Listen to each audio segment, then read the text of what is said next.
Good morning students. आज हम लोग जैव प्रक्रिया के अंतर्गत परिसंचरण तंत्र सर्कुलेटरी सिस्टम का अध्ययन करेंगे। मानव हृदय, ह्यूमन हार्ट। हृदय के बारे में हम जानेंगे कि मनुष्य के मुख्य रुधिर परिसंचरण अंग मीन्स ब्लड सर्कुलेटरी सिस्टम का जो मुख्य अंग है उसको हम लोग बोलते हैं हृदय, मीन्स हार्ट। ये पहला पॉइंट है। मतलब मनुष्य के हृदय में रुधिर का परिसंचरण होता है। सेकेंड, हम लोग देखते हैं कि यह जो हृदय है, हृदय आवरण पेरिकार्डियम से ढका होता है।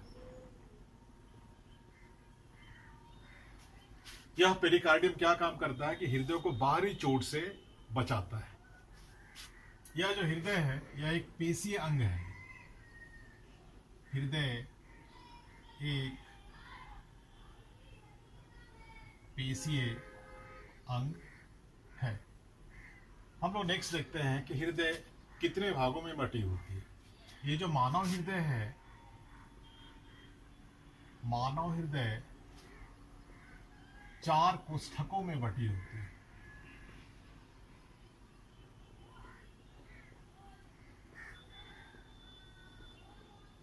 अभी हम लोग अध्ययन करेंगे। मानव का जो हृदय है ये 4 भागों में बटी रहती है। 1 2 3 4। इसको हम लोग अलिंद बोलते हैं, इसको निलय बोलते हैं। ये हमारा हो गया।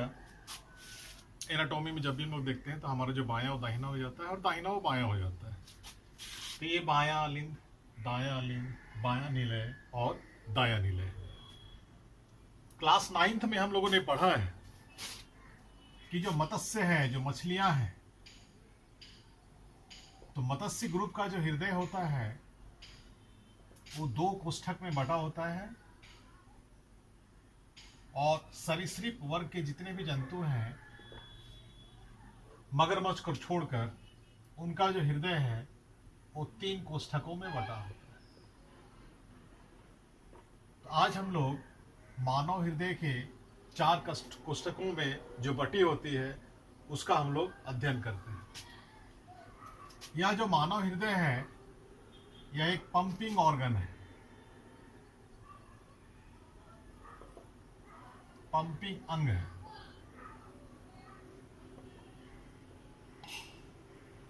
इसका मतलब यह है कि हृदय हमेशा फैलता है और सिकुड़ता रहता है।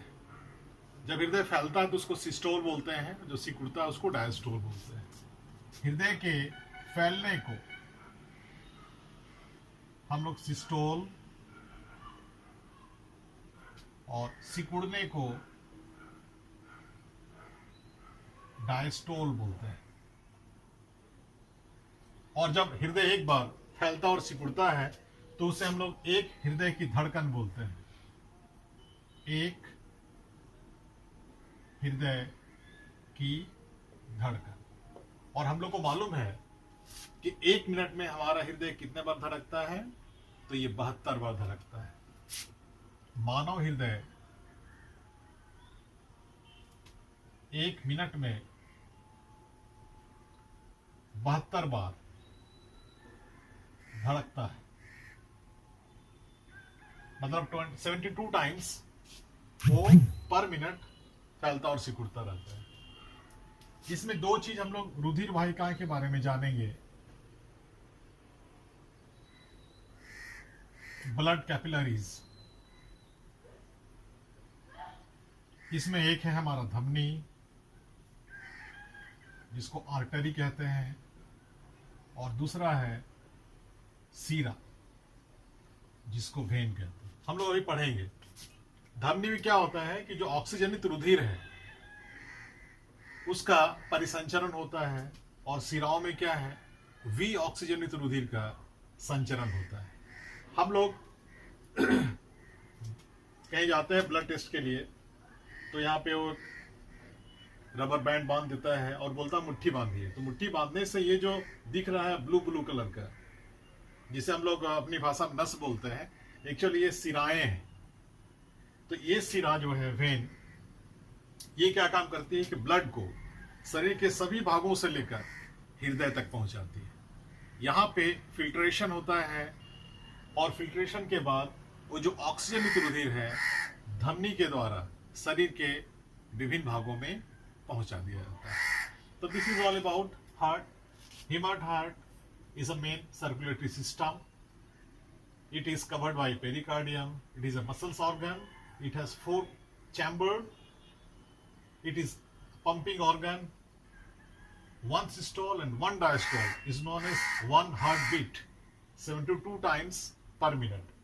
It has 2 blood capillaries. One is artery, another one is vein. अब हम लोग देखेंगे हृदय की रचना के बारे में, मानव हृदय के चित्र के बारे में अध्ययन करेंगे। मानव हृदय किस साइज का, मुट्ठी के आकार का होता है। और जब हम लोग देखते हैं कि इसका रचना कैसा होता है, तो बहुत पहले जब हम लोग छोटे थे तो कुछ लोग हृदय ऐसे बनाते थे,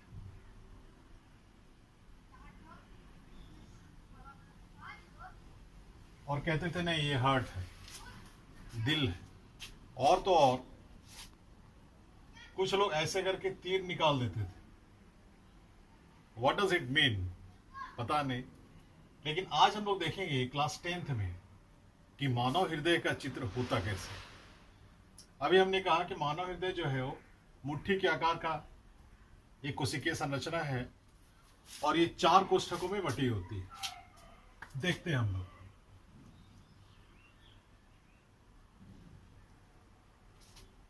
ये हृदय मनुष्य के बाईं ओर स्थित रहता है। ये हमेशा फैलता और सिकुड़ता रहता है। कुछ मनुष्यों में ये हृदय दाहिनी ओर होता है। एक्सेप्शन है, उस हृदय को हम लोग बोलते हैं dextro heart, DEXTROHEART, dextro heart. खैर हम लोग ह्यूमन हार्ट के बारे में करेंगे। ये मेरा ह्यूमन हार्ट है। जैसा स्पष्ट लग रहा है कि ये ऊपरी भाग जो है, ऊपरी भाग को हम लोग अलिंद बोलते हैं। अलिंद। निचले भाग, ऊपर के भाग को अलिंद और नीचे के भाग को नीलय कहते हैं। यह हृदय एक विभाजिका के द्वारा या सेप्टम के द्वारा बटा रहता है। यहाँ पे एक वॉल्व होती है और यहाँ पे एक दूसरा वॉल्व होती है। इस तरह से जो मानव हृदय है ये 4 कोष्ठकों में बटी होती है। ये जो दायां अलिंद है इसमें एक संरचना ऊपर की ओर, दाएं अलिंद में ऊपर की ओर एक संरचना होती है और नीचे की ओर दूसरी संरचना होती है।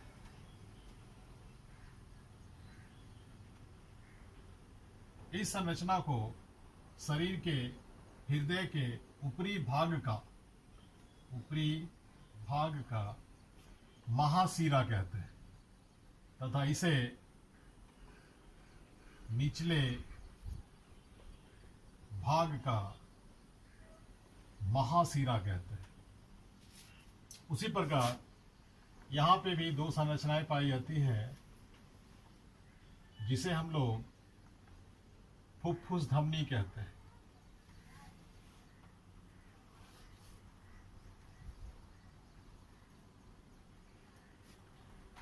अब हम लोग देखते हैं यहाँ पे एक टी शेप संरचना पाई जाती है, जो हमारे दाएं नीले की ओर जाती है। इस संरचना को हम लोग पल्मोनरी आर्टरी या हिंदी में इसे फुफ्फुस सीरा कहते हैं।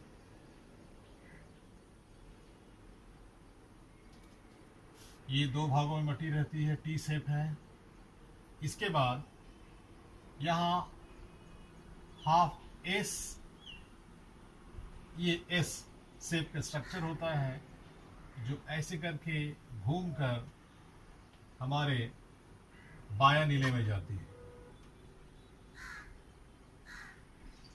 इस संरचना को हम लोग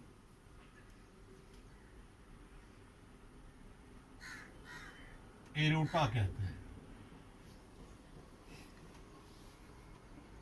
AORTA, इसे हिंदी में महाधमनी कहा जाता है। ये फर्दर सब डिवीजन होता है जो शरीर के विभिन्न भागों में चली जाती है। इस तरह से ये हृदय का संरचना हो। एक बार फिर देख लेते हैं। ये मेरा राइट एट्रियम है जिसे हम लोग दायां लिंब कहते हैं। बायां लिंब को हम लोग लेफ्ट एट्रियम। उसी प्रकार दायां जो निलय है राइट वेंट्रिकल, और बायां को लेफ्ट वेंट्रिकल कहते हैं। ऊपर का जो भाग है उसे बोलेंगे सुपीरियर वेना काभा, और इसे बोलेंगे इंफेरियर वेना काभा। ये एरोटा है, AORTA। इसे हम लोग बोलेंगे पल्मोनरी वेन, पल्मोनरी वेन। और ये मेरा है पल्मोनरी आर्टरी।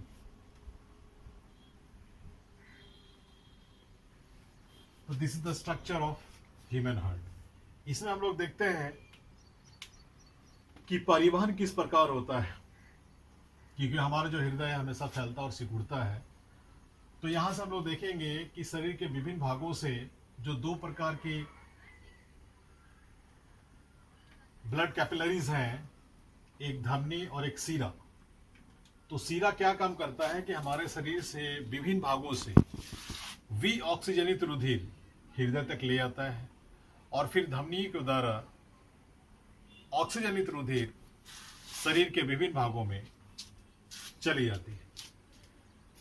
हम लोग यहां देखते हैं कि ऊपरी भाग जो है, यहां से ऑक्सीजनित रुधिर हमारे दाएं अलिंद में आता है, और यहां से ऑक्सीजनित रुधिर हमारे दाएं अलिंद में आ जाता है। दाएं अलिंद में आने के बाद ये जो रुधिर है ये दायां नीले में चला आता है। यहां हम लोग देखते हैं कि वॉल्व पाई जाती है। ये वॉल्व इस तरह की संरचना है जो ब्लड को बैकवर्ड फ्लो करने से रोकती है। ये संरचना इस प्रकार की है। इसे हम लोग ऐसे समझेंगे कि ये ब्लड उधर से फ्लो कर रही है, तो फ्लो कर रही है तो ब्लड का जो प्रेशर है उसके कारण ये वापस यहाँ पर दायां नीले में चली जाती है। लेकिन जब ब्लड को बैकवर्ड फ्लो करना होता है, उल्टा जाना होता है, तो जब ये रुक जाती है, this is the function of valve. यहाँ पे जो वॉल्व है इसको हम लोग बोलते हैं ट्राइकप्सिड वॉल्व, ट्राइकस्पिड वॉल्व। और यहाँ पे जब आ जाती है ऑक्सीजनित रुधिर, तो ये हम लोग देख रहे हैं जो टी शेप स्ट्रक्चर है जो बाहर जा रही है, और जैसा कि इसका नाम है फुफ्फुस सीरा, ये यहां से होते हुए ये चली जाएगी फुफ्फुस में, और ये यहां से होते हुए ये चली जाएगी फुफ्फुस में, मतलब लंग्स में। अब यहाँ जो कार्बन डाइऑक्साइड की जो मात्रा है वो अधिक है, और जब हम लोग ऑक्सीजन गैस लेते हैं श्वसन में, तो ये जो ऑक्सीजन गैस जो हमारे फुफ्फुस में पहुंचती है, तो वहां पे ऑक्सीजन का कंटेंट जो कंसंट्रेशन है वो ज्यादा होता है, और वहां से ऑक्सीजनित रुधिर पुनः धमनियों के द्वारा ये बायां अलिंद में चली जाती है। यहां आने के बाद ये ऑक्सीजनित रुधिर बायां नीले में चली आती है। एरो मार्क से दिखाया हुआ है। ये जो ब्लू कलर है वो हमारा वी ऑक्सीजनित रुधिर है, और ये जो रेड है वो मेरा ऑक्सीजनित रुधिर है। यहाँ पे आने के बाद यहाँ भी एक वॉल्व होता है। जिस तरह यहाँ पे एक वॉल्व था जिसका नाम मैंने बताया ट्राइकस्पिड, यहाँ पे एक वॉल्व है जिसका नाम है बाई कप्सिड। अब यहाँ पे आने के बाद ये जो ऑक्सीजनित रुधिर है ये एरोटा के द्वारा शरीर के विभिन्न भागों में जहां पे इसकी आवश्यकता है वो महाधमनी के द्वारा शरीर के विभिन्न भागों में चली जाती है। क्योंकि यहां हम लोग देख रहे हैं कि ये जो नीले का भाग है वो एक मोटी परत होती है, तो ये डबल लेयर हो गया, और ये जो संरचना है ये भी मेरा मोटी परत है, जबकि अलिंद में इस प्रकार की मोटी संरचना नहीं है। एक बार फिर से हम लोग देखते हैं कि हमारा जो ब्लड है वी ऑक्सीजनित रुधिर ऊपरी भाग का महाशिरा तथा निचले भाग के महाशिरा से होते हुए दाएं अलिंद में जाती है। दाएं अलिंद से होते हुए वह ट्राइकप्सिड वॉल्व के द्वारा दाएं नीले में पहुंचती है। इसके बाद ये फुफ्फुस शिरा के द्वारा दोनों